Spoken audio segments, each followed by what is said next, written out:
How much money do you spend per month? Around about $100,000. So that brings our total to $6,229. Total for the week was $1,308. And this is my most expensive week of the entire year. What if the perfect life you're scrolling past every day is actually destroying someone's financial future? Social media has completely warped what normal spending looks like. Most of these spending habits don't even look irresponsible anymore. Today we're looking at people spending $6,000 a month in their 20s, all the way to someone casually burning through $100,000 a month. And this is just what people are willing to post on TikTok. Let's see where all my money went. On Sunday, I did get my nails done. That cost $97.25. I know that's expensive, but I don't care.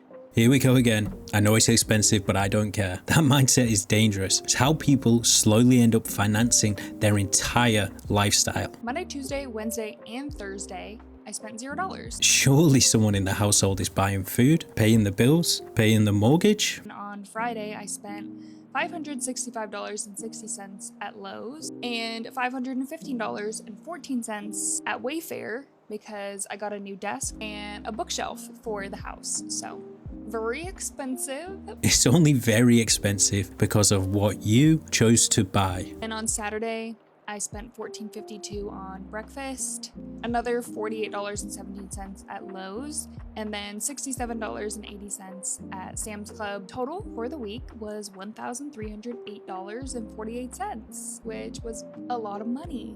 It is a lot of money, but nobody forced you to buy the $500 desk. All right, let's move into the monthly spending diaries. These are always incredible. It's the end of the month, so you know what that means. Here's exactly how much I spent in the month of October as a 24-year-old living alone. On rent and utilities, I spent $2,592. On furniture, I spent $2,067. New place, new furniture, new vibe. This is how lifestyle creep starts. I also spent $511 for essential items for a new apartment, kitchen supplies, bathroom supplies, all that boring stuff. Right, because apparently none of the cleaning supplies survived the move. I spent $178 on eating out. I spent $77 on alcohol. You guys know the drill. I drink at home, it's cheap. I don't be going out to the bars like that. I don't be doing that. Credit where it's true though. Drinking at home instead of blowing money at bars is actually reasonable. For activities, I spent $503. I like to dance. Your boy likes to boogie. $500.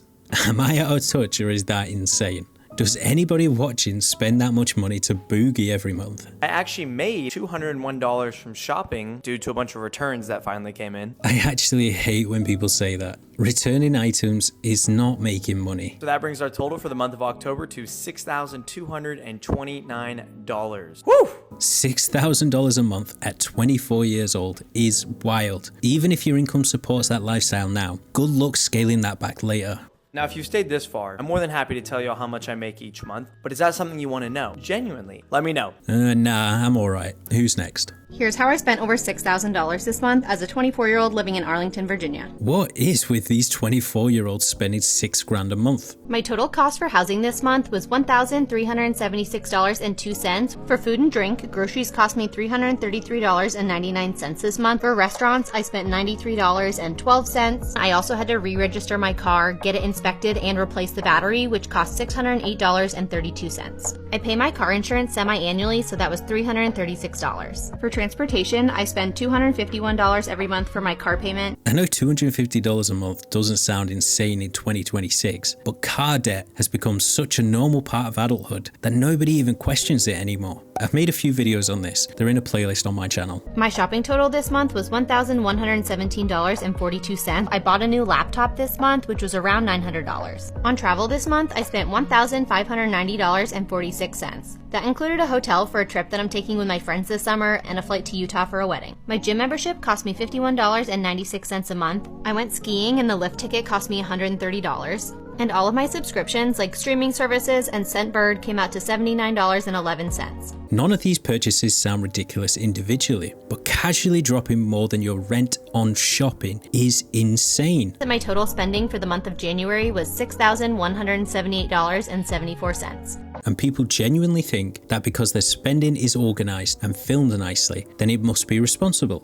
Every expense feels reasonable on its own until suddenly you're spending $6,000 a month at 24 years old. This is what I spent in a week as a single working mom living in the most expensive state. Now this one is a bit more complicated. I had to go to Walmart to pick up an order for a birthday party that we have this weekend. After that, we went to the Pokemon show. Parking was $8. Admission was free for my son, but I had to pay $16 for myself. I spent about $68 on card. Also got some snacks that were $16. And after that, we ended up going to the birthday party. But my son is a gamer, so he loves playing these games, so I ended up spending $45 for additional tickets for him. None of this makes her a bad person. She clearly loves her kid. But this is also how overconsumption can become so normalized. Sunday it was raining, so we did virtual church, and I do tithe, so I tithed $200. Then the rain started dying down, so we decided to go to Jack in the Box. Our total was $18.60. Then on Monday I had to go to work. I was so tired, so I had to get a matcha. After I got my matcha, I went to one of my favorite coffee shops. I didn't have anything to eat, so I decided to get a breakfast burrito. Total was $10.21. And on Tuesday I just went to work. After my clients, I ended up getting really hungry, so I went to Foodland to get a poke bowl. Now on Saturday I went to a girlfriend's house, but the Asian in me couldn't come empty-handed, so I brought a dozen malasada. Little treats, constant small purchases, and over time,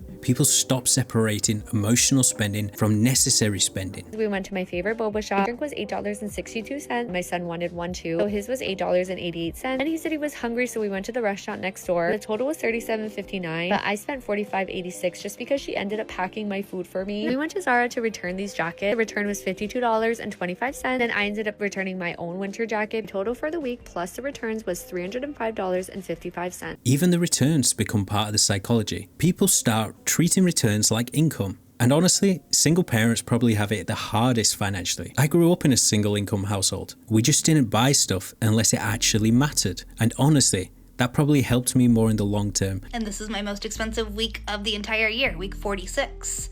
Alright, now we're getting into the genuinely concerning stuff. On Monday, I spent $1,694.94 on doofus. $1,700 one day. And let me guess, most of this was on credit. And then I tried to buy AppleCare for $99.99, and I had to talk to the fraud department for 40 minutes. But then I got it. And then I went to Warby Parker and I spent $103.46 and I got myself new glasses. And then I went to Burger King and I spent $11.48 because I just did. Writing your spending down doesn't magically make it responsible. Friday, I went to Jersey Mike's and I spent $19.06 on a sandwich. And then I went to Kroger and I spent $28.44 because whatever, I don't know. Grand total of goose dollars is, we're fine, $1,957.37. A $2,000 week should terrify you if you don't have a serious emergency fund already set up. And the yeah, whatever attitude as the debt grows is exactly the issue. We're fine, we're happy, we've paid a majority of it.